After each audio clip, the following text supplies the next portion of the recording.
will speak on behalf of you. கர்த்தர் பேசுவார்.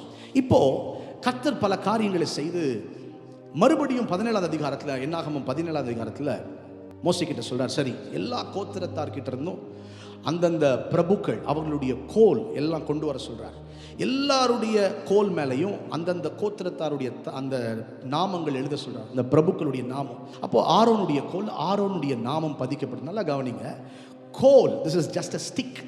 Bible கோல்னா சொல்லுது, நம்மளும் ரோட்டில் ஒரு கோல் கடந்தா இல்லை ஒரு கொம்பு கடந்தா கொம்பு தான் சொல்லுவோம். இது கிளை அப்படின்னு சொல்ல மாட்டோம். மரத்தில் இருக்கிற வரைக்கும் தட் இஸ் பிரான்ச். மரத்தோடு இணைந்திருக்கிற வரைக்கும் அது என்னது? கிளை. நல்லா கவனிங்க, மரத்தோடு இணைந்திருக்கிற வரைக்கும் அது கிளை.